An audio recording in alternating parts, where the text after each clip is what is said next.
Hey there guys, I just wanted to make a quick video about while loops because I made one about for loops, and if I'm a little bit tired, it's because I just hit legs. So why would you want to do a while loop over a for loop? Well, it's because of this. A while loop will consistently or keep on happening until this statement that you put right here in the underline becomes false. So for loops, they're always going to end until they reach the end of the data structure, right? Like the end of a list or the end of a string, that's when it stops. But what if you don't want it to stop? What if you want it to keep checking until something happens? Well, this is where a while loop would come in. A while loop will keep running this code from top to bottom until this statement right here underlined becomes false. So you can do something like x equals 5. So while x is 5, which is defined up here, keep running this code Python from top to bottom, and once you get at the bottom, check if this is false. If it's not false, then keep going. Or you can do something like this. You can do while true. Now, the dangerous thing about this is while loops can become infinite loops, which will cause you errors in your labs. So we need to make sure that we are not infinitely looping, and we need something to actually make this false. You can either use a break statement to break out of a loop, but I'll cover that in another video because I feel like that should be, its own separate video. So let's code something similar. So let's say we're playing a game and you have to pick a number between 1 and 10.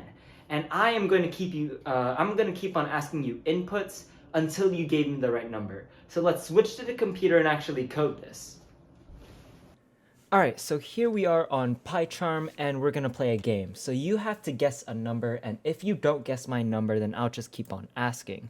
So firstly, we should do guess equals int input, right? To actually get something from the user. And then we can do something simple like this. My lucky number is 7. So I chose my lucky number to be 7. So we can do while guess does not equal to my lucky number.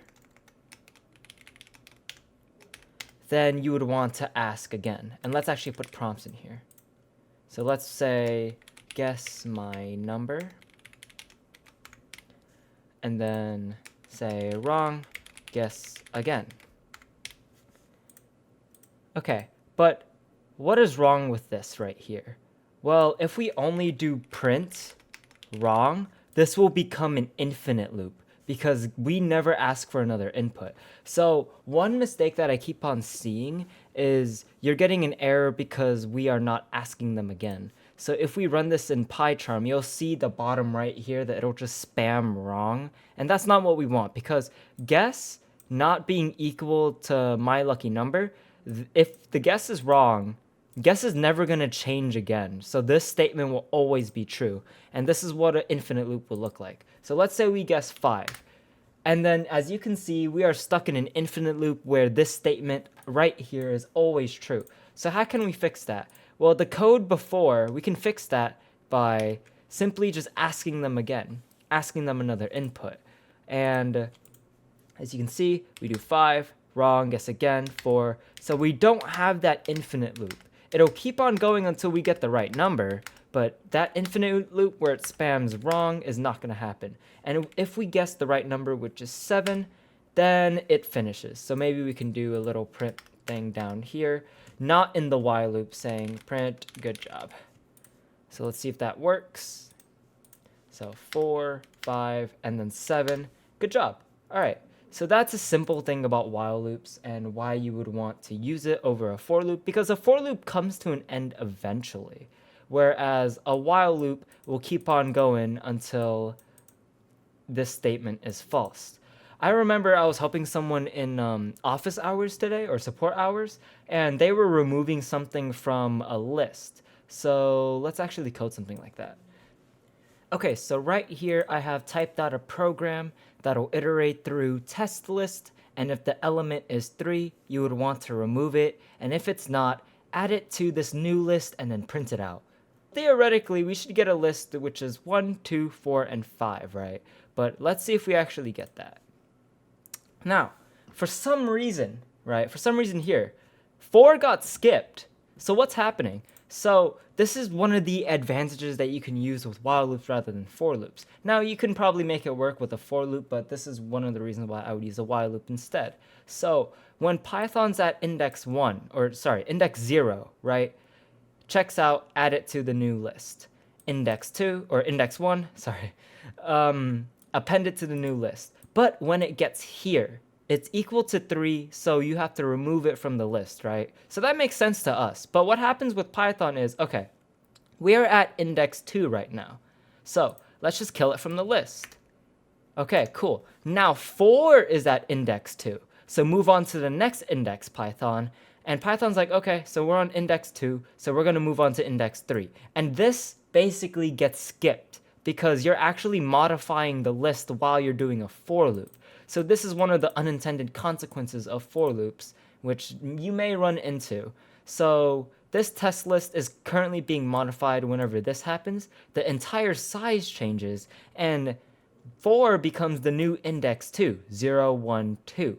And for loops, we're just going to keep going one by one by one. And if you remove 1, then, well, guess what? This is the new placement for index 2, so it's just going to keep on going to index 3, which is why 4 is not included here. So, yeah. If you guys are curious on how to solve this problem and how I actually use the while loop, we can do something like this. So maybe an index, and this is also looping by index, I believe. I usually loop by indexes using while loops, but I know some people have done it like for range, length, and whatever it is. But I'm more used to while loops. So while the index is less than, let's say, the length of test list, then if the element is 3, which is to actually access the value of it, right, you would have to use the brackets in order to access the value of this. So looping by value, we're actually grabbing the value, but this is index, so that's why we have to do these brackets to actually access the value. So if the current value, which is this, is equal to 3, then you would remove it from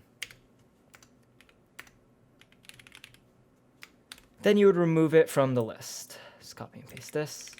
Okay, cool. And then if that's not the case, then you would want to append it.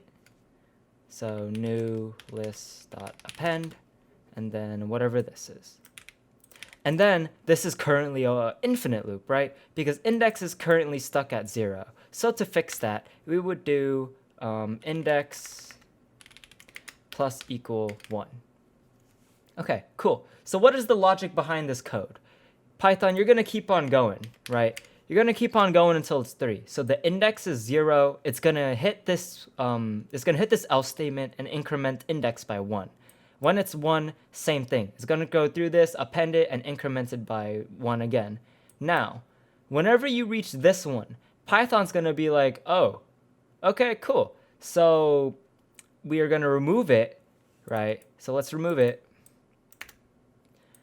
And the problem is this 4 is now an index 2. But the thing is, in this if statement right here, we never actually made index go up by 1. So it'll actually check this again. So theoretically, let's see if this works. So we should get 1, 2, 4, and 5.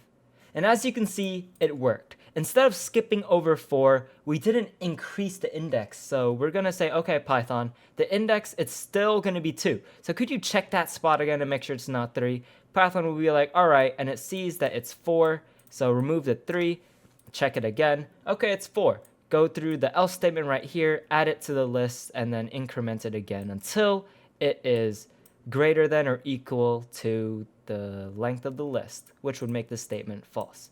So yeah, hope you found this a little bit useful. And if you have any questions, please let me know.